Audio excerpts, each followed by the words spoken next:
Gulf में workforce naturalisation वो करने वाले हैं, यानी अपने लोगों को नौकरियां देने वाले हैं। और दूसरा बहुत बड़ा खतरा आया है इस हुकूमत की पॉपुलिस्ट फॉरेन पॉलिसी का। ऐसी ऐसी बातें करते हैं मतलब मुख्तसर ये कि फिर हमें पाकिस्तान।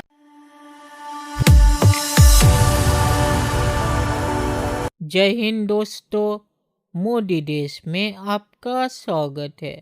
आज पाक मीडिया बात कर रहा है कैसे 50,000 लोग पाकिस्तान में आएंगे, क्योंकि कोरोना की वजह से दुनिया भर में पाकिस्तानी जो बाहर थे उनकी नौकरियां जा रही है।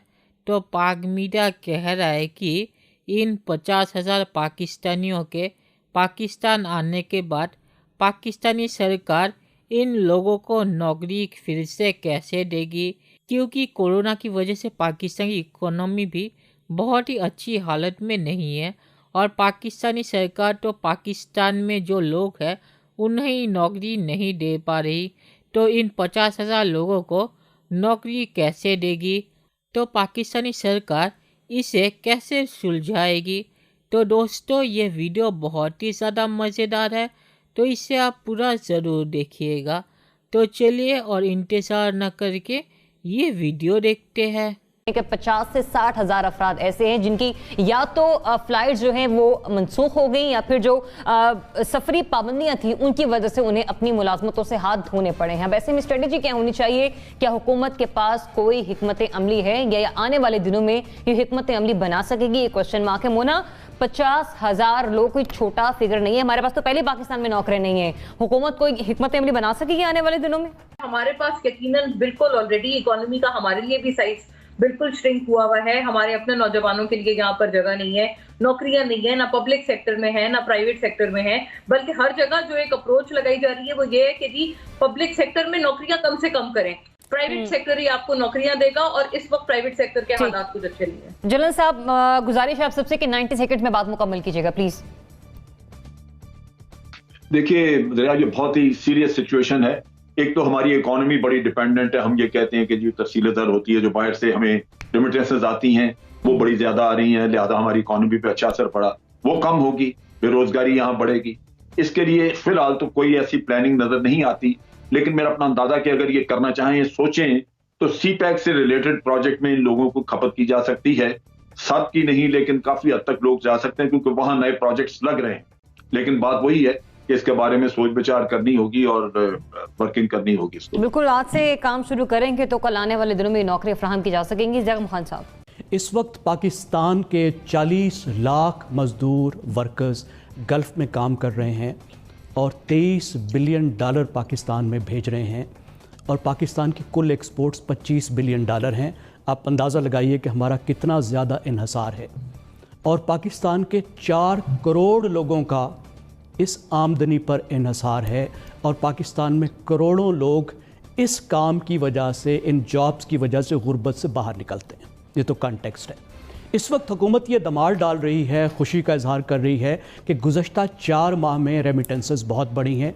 बिल्कुल ठीक कह रही है, 26% बढ़ गई हैं, $2 बिलियन एक्स्ट्रा आ गया है, जिसकी वजह से करंट अकाउंट सरप्लस हुआ है, बेहतर हुआ है। लेकिन आपने देखा, जिस चीज़ को आपने ख़बरदार किया, इकानमिस्ट हमें ख़बरदार कर रहे हैं कि ये एक वक्ती स्पाइक है, इसका कोरोना से ताल्लुक़ है। लोग क्योंकि अब जहाज़ों पर नहीं आ रहे, वो बैंकिंग चैनल से भेज रहे हैं और उसके साथ साथ जो है फैमिली सपोर्ट के लिए लोग इजाफी रकम भेज रहे हैं मुश्किल में या किसी भी तरीके से। इस रकम को पाकिस्तान की मईशत के लिए जो अहम है और रकम से ज़्यादा लोगों की जो मैंने बात की उसके लिए अहम है, उससे 2 खतरात हैं। एक तो गल्फ़ की मईशत भी अगले 10 साल के लिए मुश्किल में जाने वाली है और गल्फ़ में वर्कफोर्स नेचुरलाइजेशन वो करने वाले हैं, यानी अपने लोगों को नौकरियां देने वाले हैं। और दूसरा बहुत बड़ा खतरा आया है इस हुकूमत की पॉपुलिस्ट फॉरेन पॉलिसी का। ऐसी ऐसी बातें करते हैं, मतलब मुख्तसर ये कि फिर हमें पाकिस्तान में ही अपॉर्चुनिटीज जो हैं उनको ढूंढना होगा। सिद्दीकी साहब, तो इनको इस वक्त एडजस्ट करने की कोशिश कीजिए। जनरल साहब ने बिल्कुल सही कहा कि CPEC के बहुत सारे प्रोजेक्ट्स निकल रहे हैं जहाँ पे टेक्निकल लोगों की जरूरत है। तो मैंने अक्सर देखा है कि पाकिस्तान से बाहर जो लोग भी जाते हैं वो छोटे मोटे टेक्निकल कोर्सेज करके, कोई वेल्डिंग का करता है, कोई दूसरी चीज़ों का करता है, तो उनको खपाने की कोशिश करें। जो भी इस वक्त हमारे पास लर्नेड लेबर है उसको खपाएं और गवर्नमेंट को बड़ी सीरियसली इस बात पे सोचना पड़ेगा। यहाँ पे आप आंखें बंद करके नहीं बैठ सकते कि जो ओवरसीज पाकिस्तानी वापस आ गए हैं उनको अल्लाह ताला करे कोई जॉब मिल जाए और फिर वो दोबारा वापस चले जाए। नहीं, इस मैटर को सीरियस लेना चाहिए और मौके अपने मुल्क के अंदर पैदा करने चाहिए। Quickly please. जी देखें, फैसल वाडा साहब की जिम्मेदारी लगाएं, वो तो रातों रात करोड़ों नौकरियां पैदा कर लेते हैं। इस हुकूमत ने तो खुद कहा था बाहर से लोग आएंगे नौकरियां कर दें। अब ये क्या आगे जाके प्लानिंग बनाते हैं, टू बी ऑनेस्ट मुझे इन पे उस हवाले से कोई एतमाद नहीं है। जहां तक हमारे दोस्तों का ताल्लुक है, दोस्त ममालिक का ताल्लुक है जिनका जिक्र हुआ, ये उन्हीं दोस्त ममालिक की जो तवज्जो का नतीजा है, उनके प्यार का नतीजा है कि बहुत सारे लोग वापस आएंगे, इसलिए कि वो दोस्त ममालिक इसराइल के हवाले से और दीगर हवालों से हमारे ऊपर जो प्रेशर डाल रहे हैं, तो वो भी इसको as a bargaining tool use करेंगे इस सब चीज को। लेकिन जहां तक हुकूमत का ताल्लुक है, यकीनन उनको सोचना चाहिए, खाली नारे लगाने से और ये कहने से कि बाहर के मुल्क से लोग आएंगे और यहाँ पे नौकरियां करेंगे। अब लोग आ रहे हैं खान साहब, प्लीज अब उनके लिए नौकरियां बनाएं। बिल्कुल, जिस तरह से आपने दोस्त ममालिक का जिक्र किया, उनमें 2 ममालिक जिनमें मुत्तहिदा अरब अमारात और सऊदी अरेबिया भी शामिल है, वहां पर हमारा 91% जो तारकीन वतन है वो काम कर रहा है। लेकिन चूंकि अभी लोग वापस आ रहे हैं या सफरी पाबंदियां होने की वजह से। चलिए दोस्तों, इस वीडियो पे बात करते तो पाक मीडिया कह रहा है कि पाकिस्तानी इकोनॉमी बहुत ही ख़राब हालत में है और इन लोगों को नौकरी कैसे देगी।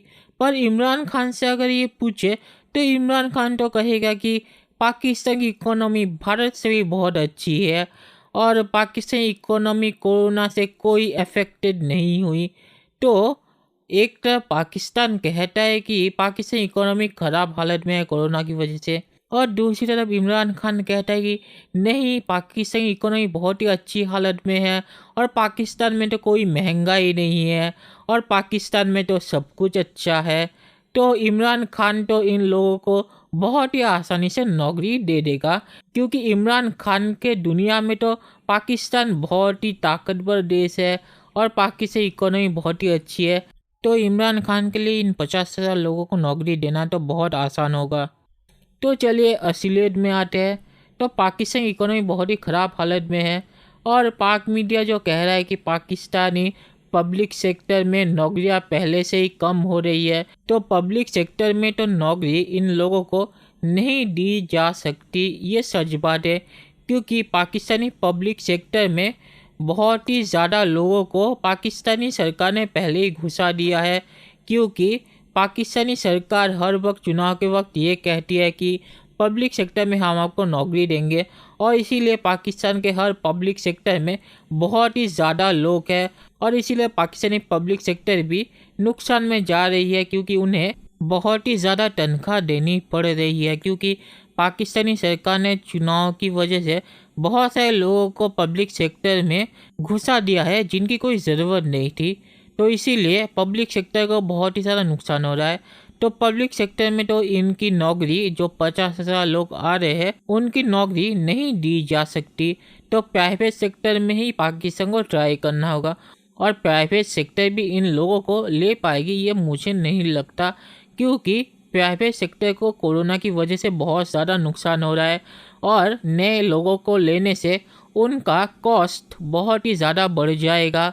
क्योंकि ये जो बाहर से लोग आ रहे हैं इन्हें पाकिस्तानी प्राइवेट सेक्टर को ज़्यादा पैसे देने पड़ेंगे, तो इसी वजह से पाकिस्तानी प्राइवेट सेक्टर भी इन लोगों को लेगा ये मुझे नहीं लगता।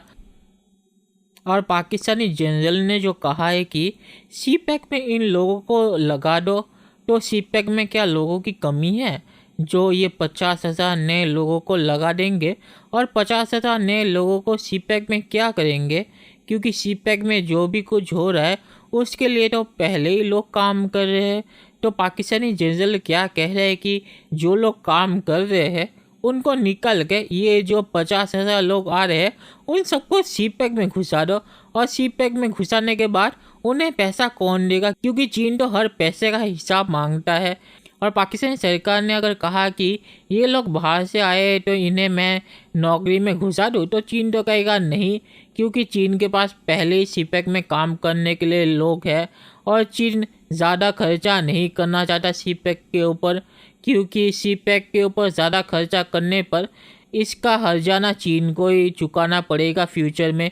तो मुझे नहीं लगता कि सीपैक में ये 50,000 लोग घुसेंगे।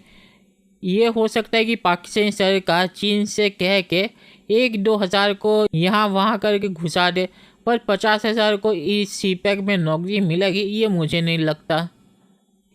और एक और चीज़ मैं बताना चाहता हूँ कि सीपैक की वजह से जो नई नौकरियाँ बनेगी वो सब चीनी लोगों को ही मिलेगी, क्योंकि चीन ने पहले ही कह दिया है कि सीपैक की वजह से जो नई कंपनियां बनेगी वो सब चीन के लोगों को पहले मिलेगी, और फिर अगर कुछ बचा तो वो पाकिस्तानियों को मिलेगी। ये पाकिस्तानी सरकार कभी नहीं कहती, क्योंकि अगर ये पाकिस्तानी सरकार बोल देगी तो पाकिस्तानी लोग सीपैक पर ज़्यादा सपोर्ट नहीं करेंगे। पाकिस्तानी सरकार ये सोचती है कि सीपैक की वजह से जो गाड़ियाँ जाएंगी उनसे पाकिस्तान टोल वसूल करेगा और उससे पाकिस्तानी इकोनॉमी को बहुत ही ज़्यादा फ़ायदा होगा। तो मुझे नहीं लगता कि इससे पाकिस्तानी इकोनॉमी को ज़्यादा फ़ायदा होगा, क्योंकि टोल की वजह से रास्ते भी तो ख़राब होंगे और उसी पैसे को पाकिस्तान को फिर से उन रास्तों को ठीक करने के लिए इस्तेमाल करना पड़ेगा। तो सीपैक से चीन को ज़्यादा फ़ायदा होगा, ना कि पाकिस्तान को। और इसी की वजह से इमरान खान ने पहले के 3 साल में सीपैक का सब प्रोजेक्ट्स रोक दिया था, और फिर पता नहीं चीन ने क्या कहा कि उसके बाद सीपैक का काम इमरान खान ने फिर से चालू कर दिया। तो सीपैक से पाकिस्तान को ज़्यादा फ़ायदा नहीं होगा, सबसे ज़्यादा फ़ायदा चीन को ही होगा। और पाक मीडिया ने सही कहा है कि इन लोगों के पाकिस्तान वापस आने से पाकिस्तानी इकोनॉमी पर बहुत ही ज़्यादा असर होगा, क्योंकि पाकिस्तान को $23 बिलियन उन लोगों की वजह से मिलते थे, और इन लोगों के बाद कोरोना की वजह से और भी बहुत सारे लोग आएंगे वापस पाकिस्तान में, क्योंकि उनकी नौकरियां तो चली जाएंगी। और उसके बाद पाकिस्तान को जो नुकसान होगा वो बहुत ही ज़्यादा होगा, क्योंकि इन लोगों के वापस आने के बाद पाकिस्तान को जो पैसा मिलता था $23 बिलियन वो भी बंद हो जाएगा। तो पाकिस्तान को फिर से कर्जा लेना पड़ेगा और पाकिस्तान का बजट डेफिसिट भी बहुत ही ज़्यादा बढ़ जाएगा। और कोरोना की वजह से पाकिस्तान का एक्सपोर्ट जो बढ़ने की आशा थी वो भी पूरी तरह से टूट गई है, क्योंकि कोरोना की वजह से पूरी दुनिया की इकोनॉमी डाउन रहेगी और तब कोई भी देश ज़्यादा इंपोर्ट नहीं करना चाहेगा और उससे पाकिस्तान को ही नुकसान होगा। तो इन लोगों के वापस आने का इकोनॉमिकली भी पाकिस्तान पर बहुत ही ज़्यादा असर पड़ेगा। और पाक मीडिया ने सही कहा कि इमरान खान की फॉरेन पॉलिसी की वजह से पाकिस्तान को बहुत ही ज़्यादा नुकसान हो रहा है, क्योंकि आपको पता होगा कि इमरान खान ने फ्रांस के खिलाफ बयान दिया था, जिसके बाद फ्रांस ने यूएई को कह दिया है कि किसी भी पाकिस्तानी को उनके फाइटर जेट्स पर काम ना करने दिया जाए, क्योंकि यूएई के पास जो भी फाइटर जेट्स है वो फ्रांस के हैं और फ्रांस का ये डर है कि ये पाकिस्तानी ओरिजिन के इंजीनियर इनकी जो जानकारी है वो पाकिस्तान को लीक ना कर दे और फिर उसी जानकारी को पाकिस्तान चीन को लीक ना कर दे। तो इमरान खान की जो ये फॉरेन पॉलिसी है कि बिना सोचे सबके साथ दुश्मनी कर लो, इसकी वजह से पाकिस्तान को बहुत ही ज़्यादा नुकसान हो रहा है और इसी की वजह से फ्यूचर में पाकिस्तान को दूसरे देशों के साथ स्टेप बनाने में भी बहुत ही ज़्यादा परेशानी होगी। तो पाक मीडिया का ये बयान सच है कि इमरान खान की फॉरेन पॉलिसी एकदम घटिया है और इसकी वजह से पाकिस्तान को फ़ायदा नहीं नुकसान ही हो रहा है।